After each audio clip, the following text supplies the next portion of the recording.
Drug cartels in Mexico have been terrorizing Americans for decades. We're going to unleash the fury and might of the United States against these cartels.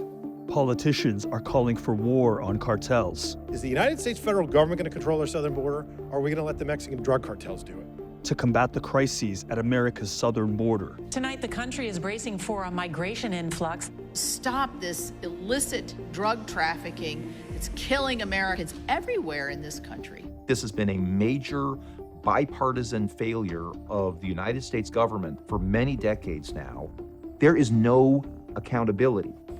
But an unprecedented intelligence project reveals. I mean, who knows about this? He's like, I've told everybody. I go, CIA? He goes, yeah. I go, FBI? I go, yeah. I go, DEA? I go, yeah. The front line of this battle is where we least expect. Just pulled out a 9mm wrapped in plastic, which is still dripping in gasoline here, out of the gas tank. It's got this AR-15 that was hidden in this rear seat. We have allowed the cartels to amass an army.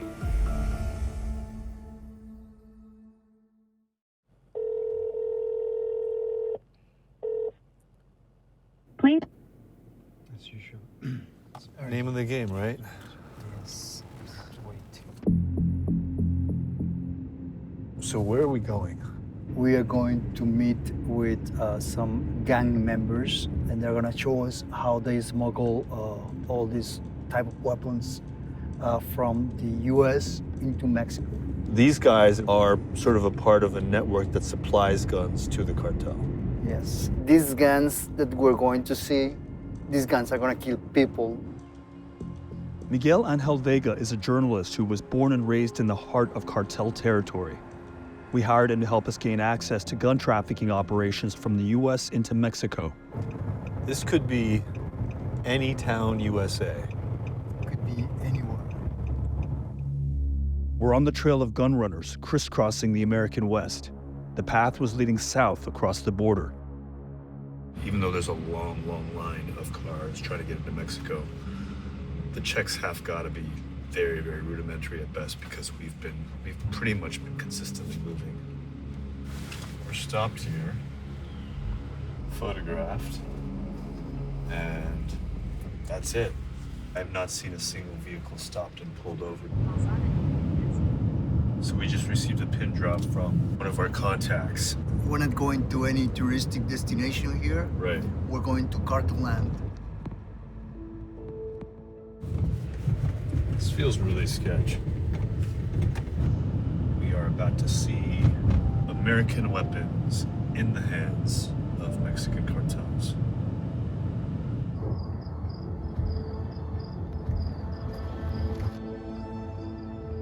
Mexico has incredibly strict gun laws, making it next to impossible for civilians to buy firearms. Only one gun store exists for the entire country, and it's on a military base. To get firearms, criminals have to smuggle them in. Oh, wow. Just pulled out a 9mm wrapped in plastic out of the gas tank. It's got this AR-15 that was hidden in this rear seat.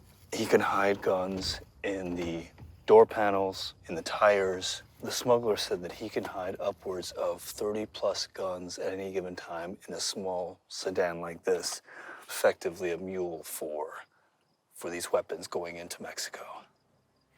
This is crazy. How much do you make when you do this? $5,000.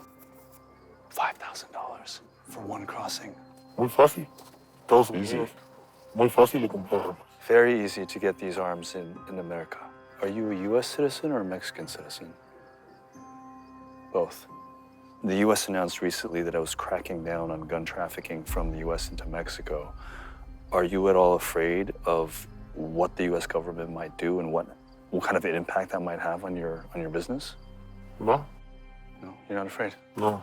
So nothing has changed? Pues, no sé, normal. Two cartels control the vast majority of gun and drug trafficking in and out of the U.S. Jalisco New Generation, better known by its acronym CJNG, and Sinaloa. Despite high-profile arrests, their smuggling operations have been growing. A CBS Reports investigation found that Americans have been aiding narcos to smuggle military-grade weapons out of the U.S. into Mexico at a scale and sophistication unknown to the American public.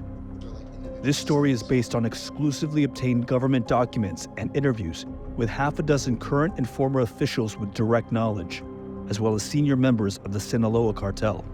So we are arming the cartels. 100%. No doubt about it.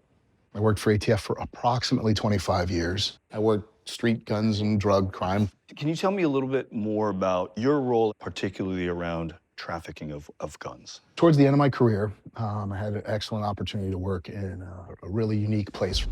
Chris Demline was assigned to the Drug Enforcement Administration's intelligence hub in Washington, D.C., known as Special Operations Division. I had an intel analyst come to me one day who had specialized in the cartels for years. And he said to me, hey, I've got some stuff you may want to see. It was instantly apparent that the cartels had large-scale covert weapons trafficking networks all across the U.S., from coast to coast, from north to south, and that they were funneling thousands of guns into Mexico to fuel the drug war. I asked him, I said, who's doing something about this? And he said, nobody. I was like, holy crap. Like, are you serious? He's like, yeah. I'm like, dude, who knows about this? He's like, I've told everybody. I go, CIA? He goes, yeah. I go, FBI? I go, yeah. I go, DEA? I go, yeah. They all tell me it's a gun problem, and that would fall with ATF. And I went, well, you want to do something about it? And he was like, yeah. That something became the first U.S. intelligence project focused on international gun trafficking, launched in 2018. Until then, law enforcement had been conducting operations mostly focused on busting individual, low-level gun runners. Instead, this new mission would attempt to identify and take down entire smuggling networks. Whether they were Democrat, whether they were Republican, they were pro-gun, they were anti-gun, everybody came together to focus on the problem for the good of the nation. They called it Thor. The full scope of the project and its operations have never been reported until now. Why are you talking about Project Thor now? This is the story the American people need to know. What are we looking at here? This is the creation of intelligence data from all over the United States. Can we see how and where one of the major cartels is able to procure its weapons? Essentially, these are like hubs. So you think of terrorist cells, these are like individual cells. Okay. In a matter of months, Project Thor discovered dozens of cartel gun-running networks. This is just one example of how the CJ&G cartel had been trafficking firearms. Law enforcement had missed them for years. The cartels have their fingers across the country, and they're able to pull firearms from all over the country, and they do. Here's how it works. When narcos want guns, they activate a phone tree, calling accomplices who live across the U.S. This is not a southwest border issue. We've got Wisconsin, we've got Portland up here, a Racine up there, right? This exclusively obtained intelligence map shows where this is happening. Every pinpoint is a gun purchase traced directly to cartel violence. Thor tracked buyers as far north as Maine and even Alaska. Men and women that were U.S. citizens, right, and didn't have a criminal history and could purchase guns. These people are paid to buy weapons and ammo, then illegally pass them off to brokers. Couriers pick up those guns and drive them across the southwest border into Mexico and into the hands of cartels. Prior to Project Thor, the ATF concluded that the timeline from purchase in the U.S. to use in a violent crime in Mexico was more than 1 year. But Project Thor tracked orders from a purchase to an assassination attempt in less than 1 month. Project Thor wasn't just about, hey, we have this problem, but we came up with a solution. In 2022, the U.S. Department of Justice announced the sentencing of an Oklahoma man Project Thor discovered was providing arms to cartels. This case that you'll hear about today is part of Operation Thor. This case was the first Mexican cartel firearm parts exportation and manufacturing case to be indicted in the United States. Demline and his team connected hundreds of investigations across 4 different law enforcement agencies. Thor helped solve those cases, put American accomplices in prison, and track down the narcos in charge so they could cut off entire supply chains. They were quietly awarded the Distinguished Service Medal in 2021. Not only did they advance this new mission outside of their regular duties, but they also continued to push and transform the ATF culture into one that is intelligence-led. Extremely well done job. We're talking about Thor in the past tense. Is Thor gone? Thor as our project is gone. It's no more. I was told priorities in the U.S. government shifted. The money was gone. In response to CBS Report's investigative findings, the Department of Justice and Bureau of Alcohol, Tobacco, and Firearms acknowledged that American gun-running networks are the primary supplier of military-grade weapons to Mexican drug cartels. But senior justice officials said they were not familiar with Project Thor. The truth is, the U.S. was turning a blind eye to the flow of weapons illegally into Mexico. That is outrageous. Most Americans have no idea that we are effectively arming the enemy next door. You are correct. You are correct. This has been a major bipartisan failure of the United States government for many decades now. You wouldn't believe when I was raising this issue, there were people in the government who said, no, they're not really military weapons that go to Mexico. It's just handguns. But then to me, you're missing the point if they're purchasing, serious killing power. They're seeking a level of weaponry that outguns Mexican law enforcement authorities. We see machine guns, like the M134 minigun kit, for instance, which is used by the American military and is capable of shooting 2,000 to 4,000 rounds per minute.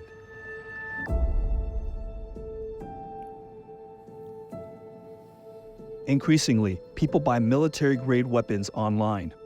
Some websites function like DoorDash for guns. People can order for pickup or delivery. This gun is perfect for shooting targets or defending yourself against other attackers. It's also perfect for hunting game. When I put a 50 cal machine gun into my cart, and then I could dismount it. And so, it's just a few clicks. A lot easier than I expected. It is easier to buy guns in America than almost anywhere else in the world, thanks to its unique constitutional right to bear arms. And cartels take advantage of that freedom.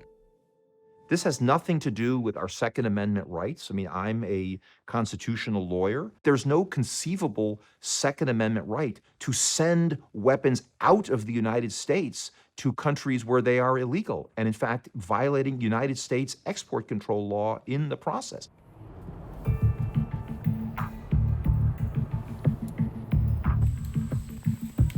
Demline agreed to demonstrate some of the firepower cartels have been getting their hands on to understand what Mexican law enforcement is up against. Going on!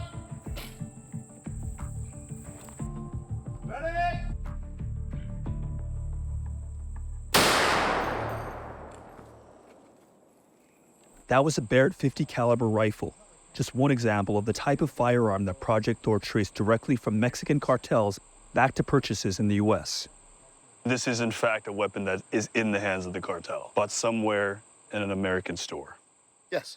And the cartels have deployed these against the Mexican military. Oh, yeah. They're fighting back with your .223 5.56 round. So this is the cartels, that's the Mexican military. That's what you got, yeah. Wow.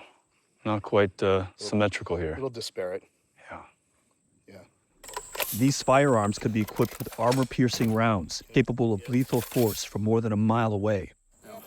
For this demonstration, Demline placed a reinforced target 100 yards away.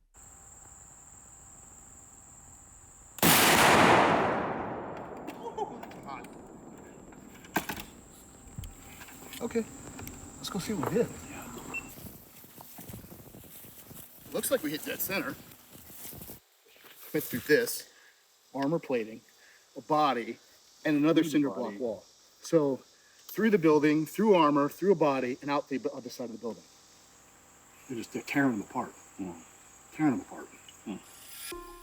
We're going to unleash the fury and might of the United States against these cartels. A growing chorus of political leaders have been sounding the alarm, pushing to designate cartels terrorists, deploy the military, and declare war.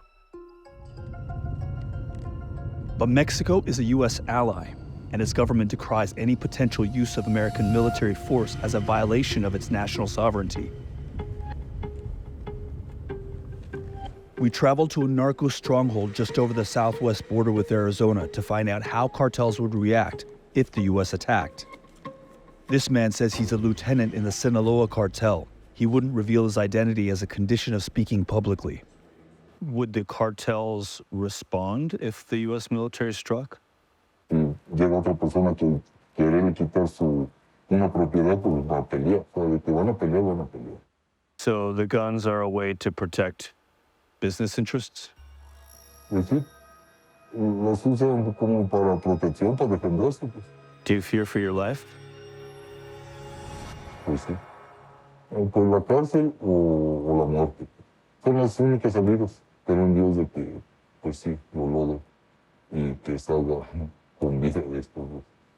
Have we learned nothing from Afghanistan, Iraq? We are going to get caught in a quicksand if we go into Mexico that will make Vietnam or Iraq or Afghanistan look like a tea party. Certainly seems to me, as somebody who was U.S. ambassador to Mexico, that is the very last alternative you consider once you have exhausted every other alternative. It's like strategy 101. If we were supplying ISIS with bombs, the first thing we would do is say, in America, we're stopping supplying ISIS with bombs.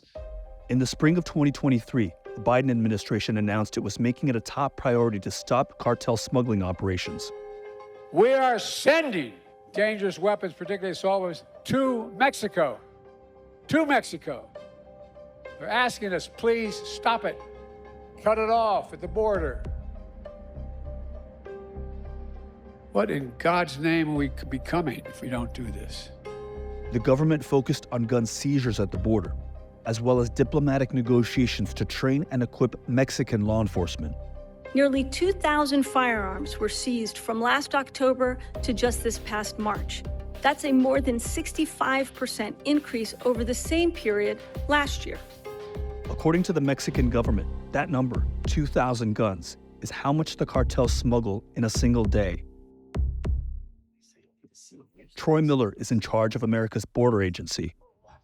As we sit here, hundreds of guns, thousands of guns are going from the U.S. into Mexico on a daily basis. What are we doing about the guns flowing into the hands of the cartels? We've been pulsing and surging operations along the southwest border to look for weapons and then increase our information sharing with our partners in Mexico. I could drive across the border with guns in my car, and the chances are I'm going to be successful. Isn't it incumbent upon CBP to be checking to make sure that weapons are not crossing into Mexico? It's joint responsibility. You know, we are also responsible for checking everything that's coming into the country. But as somebody who drove back and forth multiple times, no one looked. We're working on these issues very closely with our Mexican partners, and we can do better every day. When I was in Mexico, I would have meetings with the Mexican government about gun issues. And, my staff would prepare for me a list of bullet points to raise at the meeting. I said, well, I want to see the bullet points prepared for the last ambassador and the ambassador before that. And guess what? They were the same bullet points. We've been talking about this for 10, 20 years. Nothing is changing, right? I don't think that's acceptable. The murder rate in Mexico has gone up sixfold, 600%.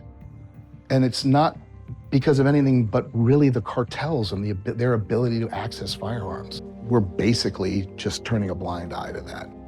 You have people who are trying to flee the country because of insecurity and violence. 100%. If that was the murder rate in my country, I'd be trying to get the heck out as well with my family. They own the country. Nobody is going to bring any of them to justice, even if they can figure out who did it, right? Oye, ¿ya se acabó el chorizo? Voy a la dirección que me enviaste. So what do we know? Someone was shot to death. We're in Culiacan, Mexico, ground zero for the Sinaloa cartel. Maybe. No, this So we've just come to the scene of a homicide. All we really know at this point is that one person was shot and killed in a pretty quiet residential area just off a main thoroughfare here. Project Thor discovered that as much as 85% of cartel firearms found at crime scenes trace back to the U.S. How often is it that the cartels are linked to this kind of violence? Often, very often. I would dare to say all the time. Buenas tardes. You see that car? Yeah. That's the victim's car. Is there much of an investigation that happens here? No, I think Culiacan cartel-related Yeah. murders, they are like in complete impunity. Now, is that because they're powerful, or is that because they have bought off police? Because they are powerful and because they are in the payroll of the cartel. I don't want to say all of them, but you know, generally speaking, right. That's the case. That's how powerful the cartels are. Gun violence in Mexico has been getting worse. Firearms are responsible for 7 out of every 10 homicides. That's hundreds of thousands of people killed with American weapons. In fact, more civilians were killed over the last 15 years in the war on drugs here than the entire wars on terror in Iraq and Afghanistan combined. We're having zero impact, and you can see our strategy as the United States is completely ineffective. We need to do something else. We have not done that in federal law enforcement. The United States is basically allowing those guns to flow to Mexico, to fight the Mexican government, to produce more fentanyl, and then pump it into our country when we have the ability to shut down the pipeline here, or at least curtail it greatly. The government is aware and has chosen to allow this to sort of just sit in the vault. There are a few career people that are still in that know about Project Thor. Some of those people are pushing it, some of those people are not, but the blueprint is there. Somebody just has to dust it off and go, okay, this is what we're gonna do. And you have hope that work can live on. Absolutely. And there's people suffering because we're not solving our own problem of letting those guns go. Do we have the power and the might and the capability to do that? No doubt. So let's do it.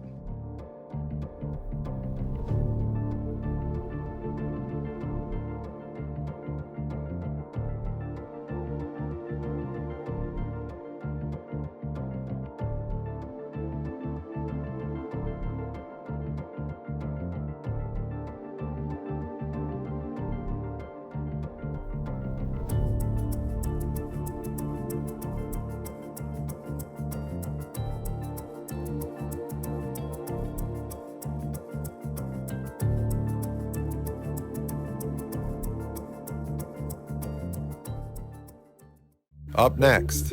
The Sinaloa cartel supplies most of the fentanyl in the U.S. If the U.S. stopped buying drugs, what would happen to the cartel?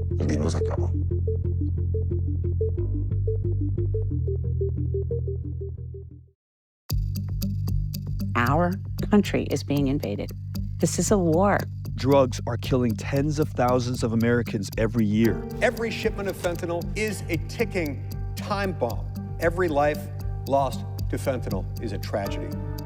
Every one of those pills is an unregulated pharmaceutical that can snuff out your life like that. Yeah. You're playing Russian roulette. As Mexican cartels flood the country with illegal painkillers. The Sinaloa cartel supplies most of the fentanyl in the U.S. and is largely responsible for more than 100,000 overdose deaths in 2021 alone. This is not like cocaine or heroin. This is a synthetic. People in the United States say, oh, these drugs are all coming from Mexico, but it's only part of the story. CBS reports journeys to a cartel stronghold. They're probably checking us out, if they haven't already. It is said that all the names of the passengers landing in Culiacan, the cartels know who they are. To uncover why the U.S. government is failing to stop them. What is your role in the Sinaloa cartel?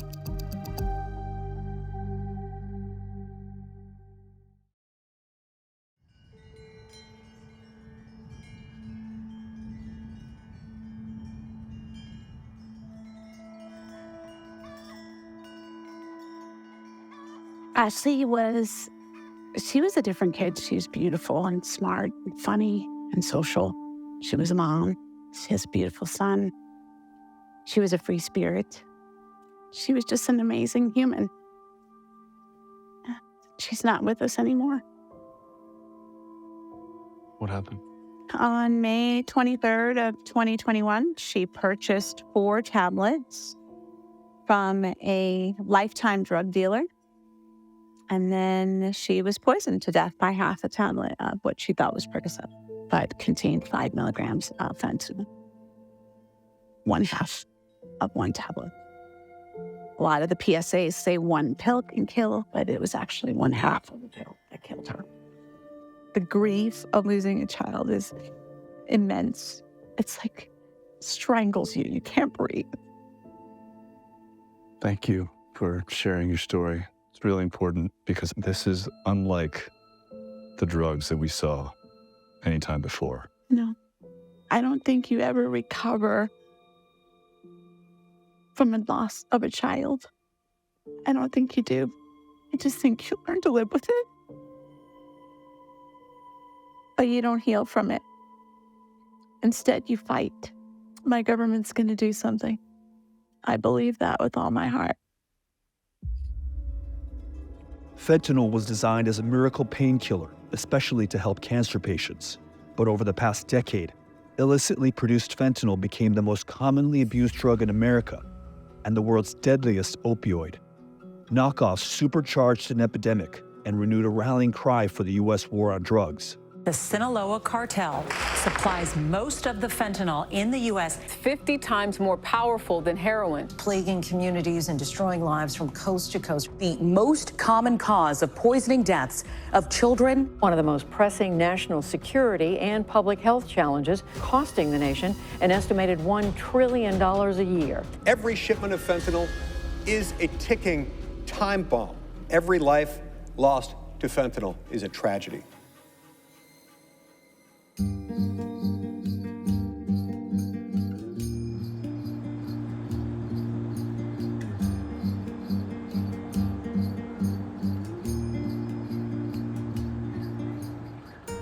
This port of entry sees more fentanyl than any other port of entry in the U.S. In fact, over half of it is interdicted here.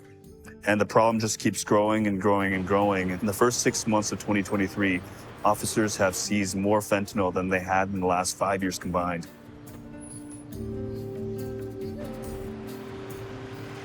You see a lot of 200,000 pill loads. We've seen all the way up to 1.6 million pills in a load. The numbers are so astronomical. Every one of those pills Yeah. is an unregulated pharmaceutical that can snuff out your life like that. Yeah. So that's 200,000 bullets in a gun. You're playing Russian roulette. Every time you take one of these pills, it's being made in a warehouse someplace in Mexico. I was ambassador to Mexico from 2019 to 2021. Tell me about the U.S. and its war on the cartels, war on drugs. We've been trying to eradicate drugs and get that issue under control for 50 years and frankly have not been very successful. I think the problem has gotten worse. We're facing really a new kind of problem. So I'm particularly concerned about what that means for where we go from here. In 2023, the White House announced a crackdown against illicit fentanyl supply chains. President Biden asked Congress for more than $46 billion to do it. So let's launch a major surge to stop fentanyl production and the sale and trafficking with more drug detection machines, inspection cargo, stop pills and powder at the border. Troy Miller is in charge of America's border agency.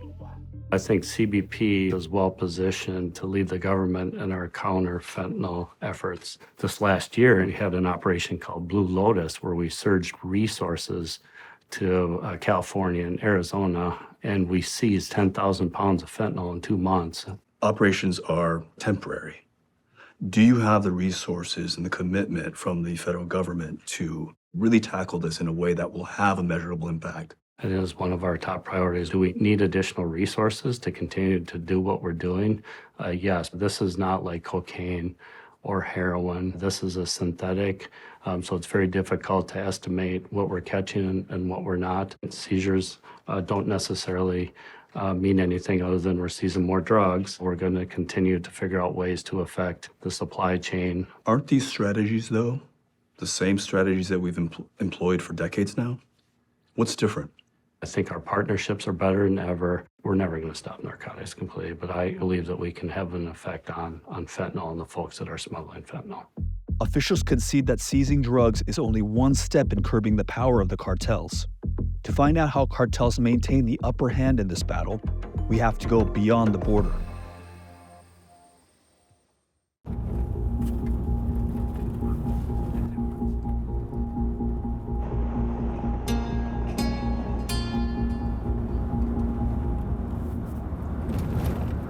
This is Sinaloa cartel territory. Absolutely. You've dealt with it many years now. Yes. They know me, I know them. Miguel Angel Vega is a journalist born and raised in the heart of narco territory. We hired him to show us a side of this cartel stronghold that only locals usually get to see. This is Culiacan, home base for the Sinaloa cartel, fortified by a vast surveillance network. Roughly how many people are we talking about? We're talking at least 2,000 people. Wow. In the all, city? All over the city. All over the city. Not to mention the sicarios, the gunmen. They're probably checking us out, if they haven't already. It is said that all the names of the passengers landing in Culiacan, the cartels, know who they are. Still, there is a sense of fear that might be an undercover officer, DA, landing in Culiacan. You can make a phone call, they give you tracking your entire conversation. They have drones, they have technology, they can corrupt all the surveillance in the city. The cartels have access to some of the most sophisticated spyware technology in the world. They have used it to launch targeted counteroffensives against anyone trying to investigate them. So any electronic communication, we should assume that we're being monitored. Very likely. Yeah. You never see them, but they see you.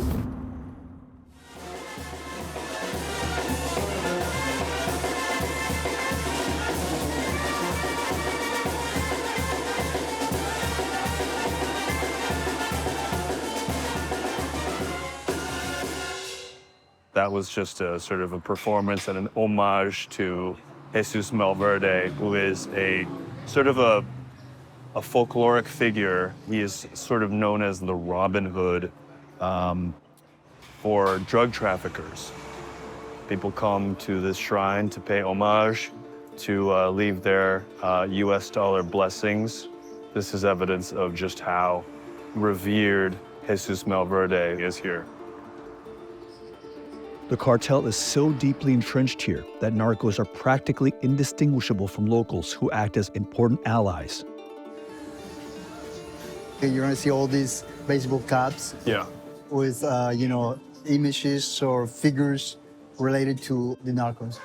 Chapo here. You see the initials of Joaquin Guzman Loera. You see all the drug lords.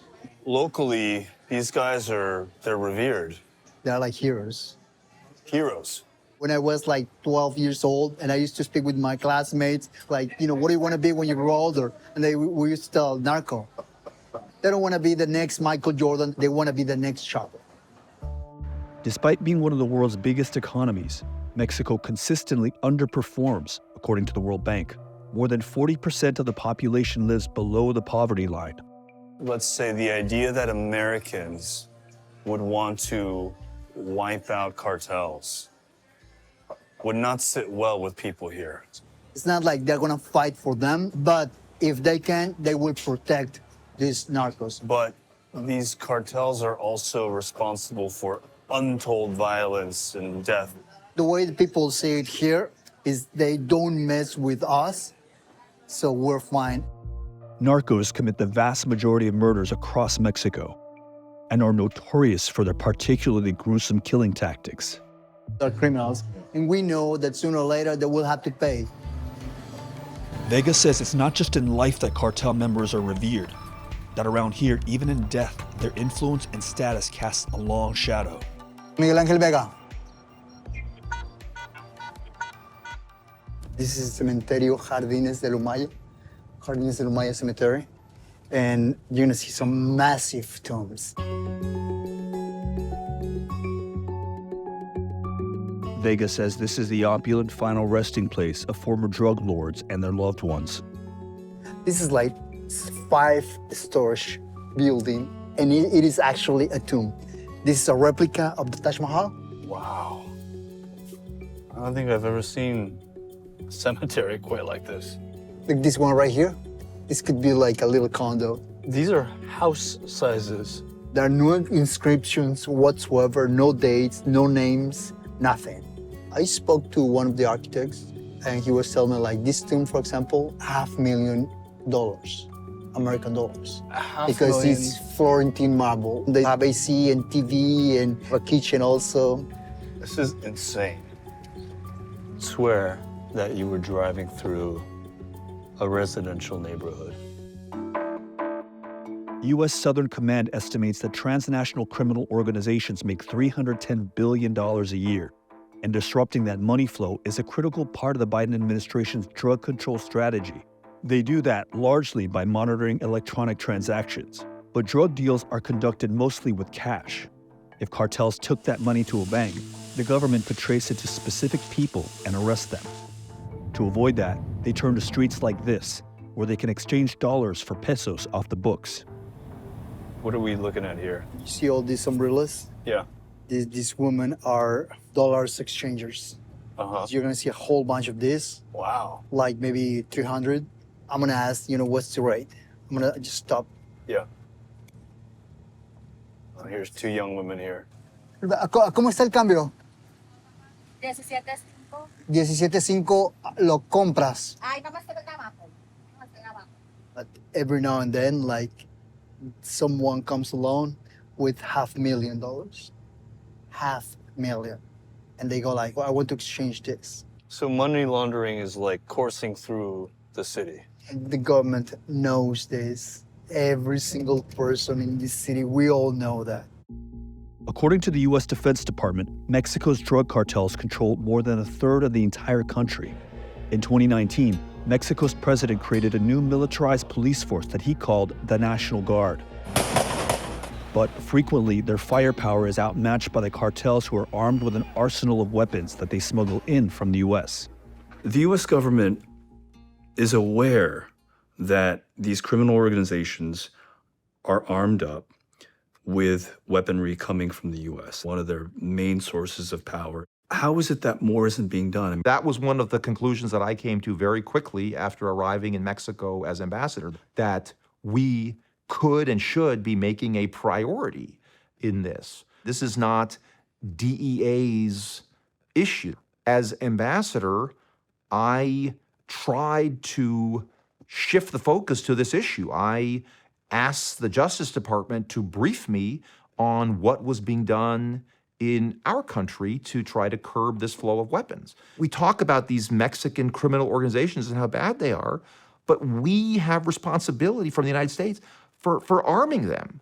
In June of 2023, the Biden administration announced it was making it a new priority to stop cartels from smuggling firearms out of the country. And senior justice officials acknowledged that the U.S. is a source of the lion's share of guns trafficked into Mexico. People question whether police and the armed forces are really there to protect the population. For decades, Mexican law enforcement has been linked to human rights abuses, including forced disappearances, torture, and extrajudicial killings, including that of 5 unarmed civilians caught on video in the spring of 2023. The government violated human rights, that's for sure. That happened, and not so long time ago. Corruption in Mexico has affected every single part of its institutions, not only at the federal level, but state and local levels as well. And we're fighting corruption very seriously. The cartel has deep, deep roots within the country that makes it so appealing for so many people. Thankfully, we are investing a lot of resources on small and medium-sized communities, because this is where the problem has developed. And by the way, in a lot of those communities, people actually like the cartels more than they like the government. Well, I mean, I know where you're coming from. That's and we heard that for ourselves. I have. I do not think that that's the case. There was a big problem, that's for sure, and you are right. We need to acknowledge that. We do not acknowledge we had that problem, then we cannot move forward. Still a long way ahead, but we are in the right direction. You gotta take this call. You gotta take this call. Sí, te escucho. Drug cartels are not completely underground here. They function more like a shadow government and can be reached with the right connections. Okay, no te preocupes. Sorry. What's the latest? This man is gonna talk to us. Who is this? This is a major player inside the Sinaloa cartel. It's not just anybody. He's way high. Way high. When I say way high, it's someone who travels China, goes to South America. He goes to Europe. Everywhere the Sinaloa cartel has its tentacles. Yes. He's one of the decision makers. What do you know of this location? Usually that's where they dump the bodies, the executions. They dump the bodies in this neighborhood. So, yeah, I know. You ready? Yes, I am. Tell me when we need to turn off the cameras. Yeah, I think by now you should put the cameras down. 1.5 kilometers. Turn right. All right, here we go.